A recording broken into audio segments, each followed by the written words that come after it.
At 200 pounds per square inch, a human femur, one of the densest bones in your body, begins to fracture. Not crack, fracture. The kind of structural failure that orthopedic surgeons spend 4 hours reconstructing with titanium rods and surgical wire. At 700 PSI, that same femur doesn't fracture. It collapses, marrow exposes, tendons detach from their anchor points. The mechanical event is over in under half a second, faster than your nervous system can even register pain. We don't say this to terrify you. We say it because understanding what these animals are physically capable of is the only honest way to talk about them.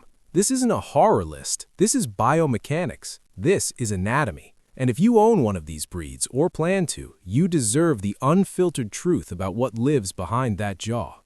Before we move forward, bite force data, including PSI measurements, are collected under controlled research conditions and represent the maximum mechanical output of a breed's jaw musculature. These figures do not reflect typical behavior, temperament, or the likelihood of an attack. Every dog on this list has been kept safely by responsible owners for generations. The purpose of this video is anatomical education, not breed condemnation. We'll return to this point at the end, because it matters more than the numbers.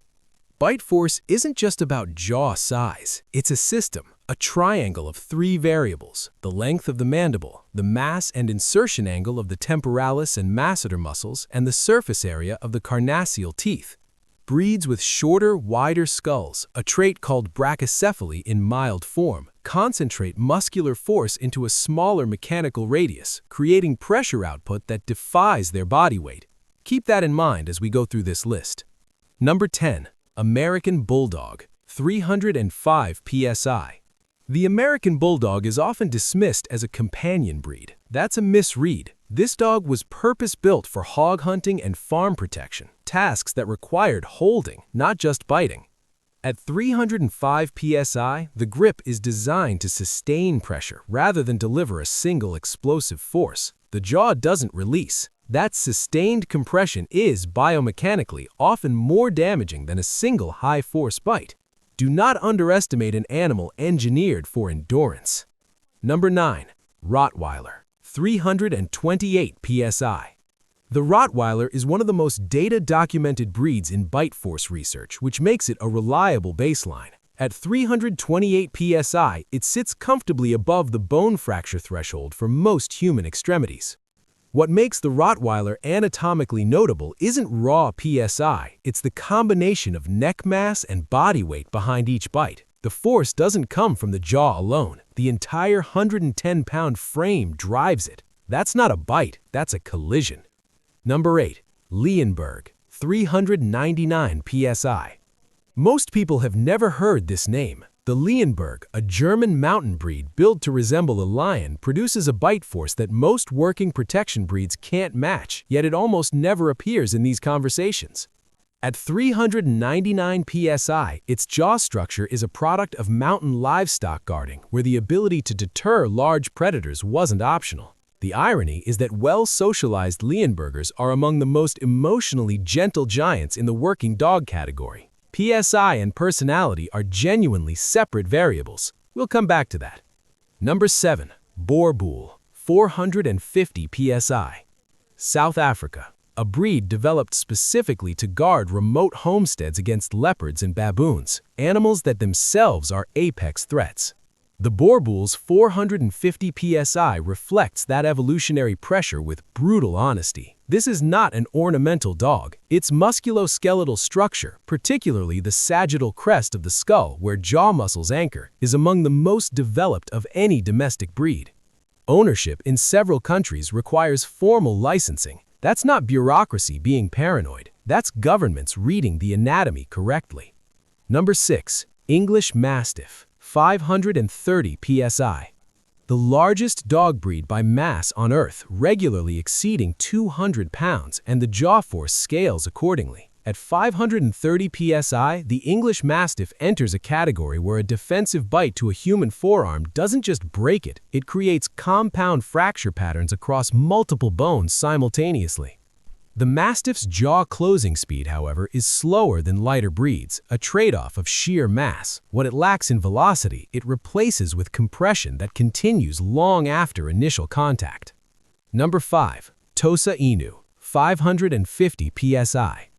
Japan's only native fighting breed and the only dog on this list that was developed exclusively for combat with other dogs, never for livestock, never for military use. But Tosa's jaw architecture reflects that singularity of purpose. At 550 psi, with a pain tolerance selectively bred over centuries, this breed operates under a different neurological framework than most dogs. It doesn't escalate through the standard canine warning hierarchy. The absence of that latter makes it one of the most genuinely unpredictable breeds in an uncontrolled environment. Number 4. Dog de Bordeaux, 556 psi.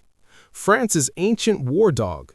Caesar's legions used them, and the jaw hasn't changed much since.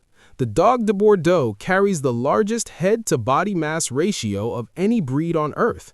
That skull can reach 27 inches in circumference, and that cranial mass houses jaw muscles of extraordinary density. At 556 psi, a single defensive bite to the human forearm generates force exceeding the tensile strength of cortical bone by nearly 3 times. It's not a dramatic comparison, it's load mathematics. Number 3. Cane Corso, 700 psi. We've now crossed into territory where the numbers stop being abstract. The Cane Corso's 700 psi output is roughly equivalent to the mechanical pressure used in industrial vice grips on a construction site. This is an Italian molosser, a breed lineage that predates the Roman Empire. Its jaw is not its most dangerous feature. Its jaw is the endpoint of an entire biomechanical system built for maximum efficiency, and that system hasn't been softened by centuries of companion breeding. Number 2. Bandage, 730 psi. The Bandage isn't a recognized breed, it's a class of crossbreed, typically a Mastiff-Pitbull combination, engineered without sentiment for a single outcome: protection output. At 730 psi, it surpasses nearly every pure breed on Earth. The crossbreeding produces what geneticists call hybrid vigor, a resistance to the health vulnerabilities that limit pure breeds, a healthier, more structurally sound animal capable of generating forces that collapse bone in under a second. That combination deserves serious respect. Number 1. Kangal, 743 psi. Turkey's national dog, an Anatolian livestock guardian, developed over thousands of years to face down wolves, jackals, and brown bears, not with aggression, but with certainty. The Kangal doesn't win confrontations through ferocity, it wins through force physics. At 743 psi, the highest verified bite force of any domestic dog breed, a single bite produces mechanical damage equivalent to a moderate-speed car collision at the point of contact. The bone doesn't need to be targeted. Any soft tissue compression at that level creates cascading structural failure below it. The Kangal is the apex of domestic canine jaw engineering. Remarkably, it is also among the least human-aggressive breeds on this entire list. Here's what I need you to take away from this, because it matters more than any single number we've discussed today. Bite force is an anatomical measurement. Aggression is a behavioral variable. They are not the same axis. They don't even share a graph. The Kangal was bred for restraint, to stand between livestock and predators. The Tosa Inu, with a fraction of that PSI, was bred for behavioral volatility. Force and temperament are engineered separately. They always have been. What genuinely produces dangerous dogs isn't jaw architecture. It's the intersection of poor socialization and the human need to use a powerful animal as a status symbol. The physics of a bite is information. What you do with that information is character.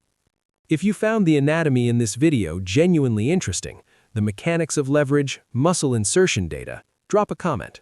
We're building a series around working dog biomechanics that goes deeper than any list format can. Which breed surprised you most? I'm willing to bet it wasn't number 1. It never is.